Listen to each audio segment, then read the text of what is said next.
Hey y'all, welcome back to the channel and another speed build. Let's go. Today I'm going to be working on my campsite area. I kind of did like a floating island campsite thing, you'll see, but I'm also going to be working on kind of connecting the parts of my island that I've already built out to the beach. So I built kind of a boardwalk area, and I'm not like super done with it yet. I still have to decorate it, but I built the basic structure of it at least so I would know like how things would connect, because I think that I want to have an incline up at the top left corner here to lead up to an elevated part of my island where I'm going to be having probably the residential area, so like where my villager neighborhood would be, but I needed a way for this area to connect with the front of the island, so the entrance and the hotel resort area, the campsite, all that stuff. So right now I'm just kind of planning out what the boardwalk was going to look like, because I struggle a lot with what I want my beaches to look like. I've never decorated my beaches before, so this is going to be new for me. But one thing that was important to me when I was planning out this island was I wanted it to be easily navigable, and I think that's something that I've mentioned in my other videos. Like, I wanted people to easily know how to get from one area to another. And when I was building out this boardwalk, I had to keep in mind like how you would get out to the beach. Even if I haven't had them decorated yet, I still wanted you to be able to say like, oh, here's the boardwalk and it leads to, like, there's a little opening that you can get to the beach. Also, Henry, I love you so much, please never leave. So I guess those are the main themes of my island. A, tropical paradise that I desperately want to live in, and B, easy to navigate. I really like this boardwalk pattern that I found. I think it like looks really natural and really pretty. It works really well with this wooden bridge that I'm probably going to be using a lot in this island. I think the pattern like matches it like as perfectly as you can get for, you know, the pixels that you're limited by when you're making these custom paths. I don't understand how people are so creative with custom paths. I mean, I've never tried to do it, so I don't know how difficult or easy it is, but it looks very cool, and I'm very impressed by all of the custom paths that I've found. Like, some people are just so creative, and I appreciate that I'm able to use their talents. Maybe I'll try and do a custom design one of these days. I say that knowing that I probably won't, but I think it'd be a cool idea in theory. You know what I mean? I think, well, I don't know. I don't know if I'd be good at it because I've never done it before. So I guess there's only one way to find out, I guess. So anyway, now I am working on the basic shape of the campsite, and I had to change this around a lot because I placed the campsite and then I decided that I wanted it a little bit further back. So I had to move it and place it again, which was fun and definitely not a waste of time and bells at all. See, this is what happens to me when I just go in mindlessly to a project and I don't plan it out and I don't like have a blueprint or, you know, any kind of structure ahead of time. I just kind of go in guns blazing and hope for the best, and like normally it works out okay. But sometimes I have to redo things that I've already done because I didn't plan appropriately, and now all of a sudden I'm like, shit, I don't have enough space to do what I want, which is put trees in front of the campsite. I didn't realize like that trees have to be a little bit further away. Trees are so finicky in this game, and I'm not gonna go off on a rant like I do literally every other speed build, but just know that the rant is there in my mind and you can just like imagine that I'm gonna rant. But anyway, trees need like a whole one tile radius around them, otherwise they won't grow. So you can't put them too close to water, you can't put them too close to houses or like other trees or anything like that. It's annoying, but it's fine. I'm not gonna rant about it. So anyway, I was trying to get this build done without having to touch any of the builds behind it because I didn't fully flatten my island this time. I figured like I'm gonna flatten it at some point, but I didn't want to flatten it all at once because I feel bad for my animals when they have to live on a beach like with no like yard or anything, like kind of isolated, and like their houses are in random spots. So I didn't want to have to like disrupt their homes. And also flattening just takes so long, and I've already flattened my whole island once only to just decide I didn't like it and flatten it again. So I, instead of doing it all at once this time, I wanted to do it in stages because it's just a whole process. But what ended up happening was I didn't have enough space for the campsite to be far enough away from the tree that it would grow, because like the tree didn't want to be too close to the water, but it also didn't want to be too close to the campsite. So I didn't have enough space, so I had to bulldoze all of the land behind the campsite so I could like extend the river and then extend the island that the campsite was on. It was a whole thing. It was a whole thing. So this is where I moved the campsite the first time, and then I decided, you know what, I don't have enough space. So here I am terraforming the land behind it. Sorry, Daisy. Sorry, Henry. I had to do it. And it turned out fine because I was gonna have to move those houses eventually. I was just putting it off because I was feeling a little lazy.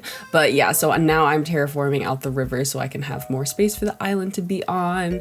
It's frustrating that I had to move the campsite twice, but it is what it is.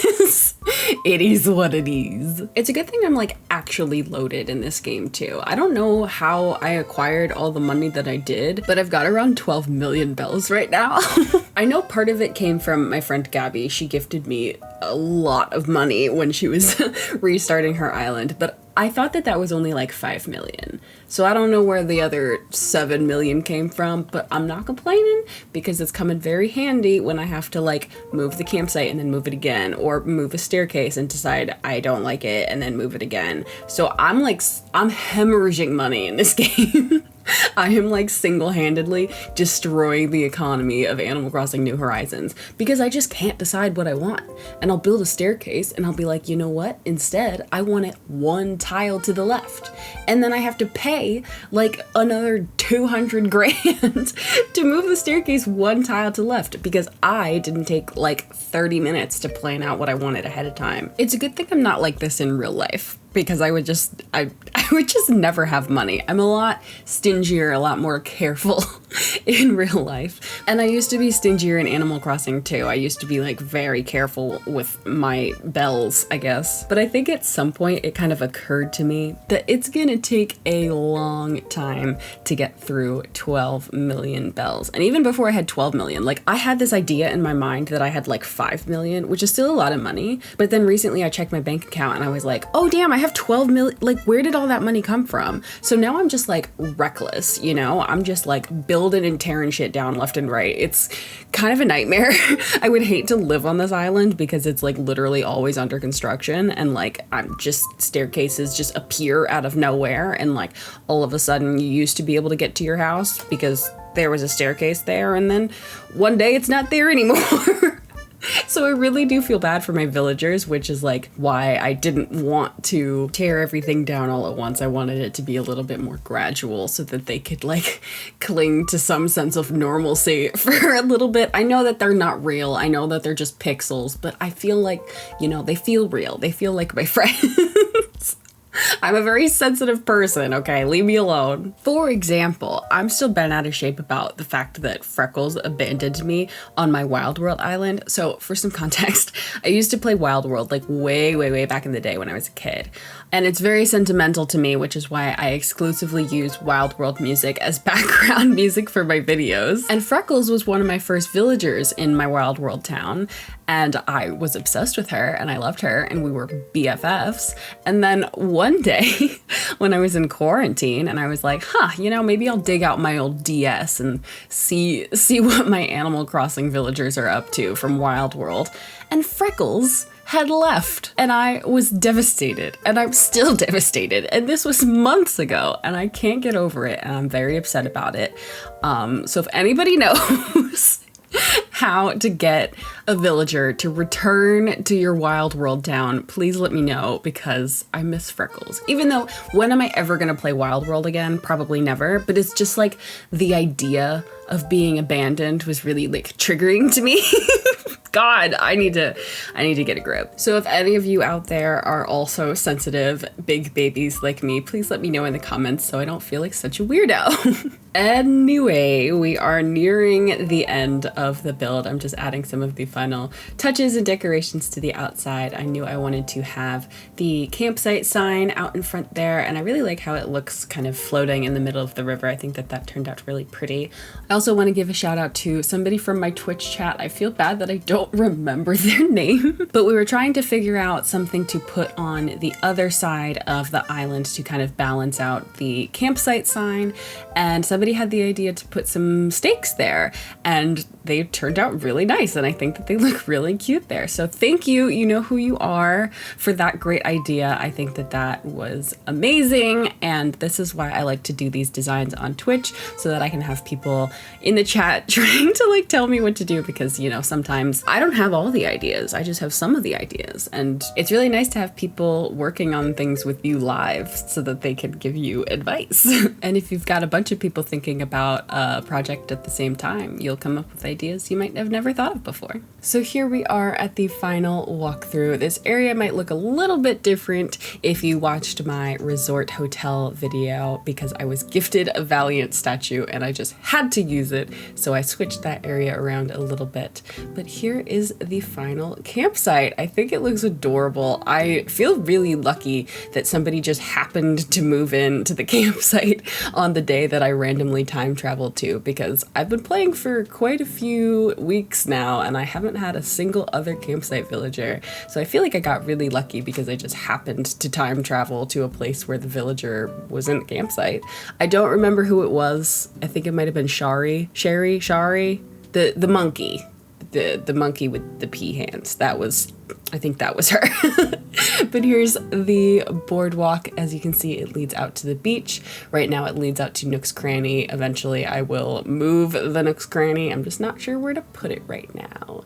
But there's the little bridge over the river, and here is how it connects back to the resort hotel. I'm really, really happy with it. I think that this island is turning out amazing. Don't you just love when something like looks exactly the way you wanted it in your head? That's how I feel right now with this island. I'm very, very happy with it. I want to move here. I want to live here in real life. I hope that you are enjoying these builds as well. If you are, please make sure to give this video a like. Subscribe if you haven't already. You can also check me out over on Twitch. I'll leave a link to my Twitch channel down in the description, but I've been streaming all of these builds over there. So if you'd like to hang out with us while I build live, feel free to go and give me a follow over on Twitch. But otherwise, I will see you in the next speed build. Bye!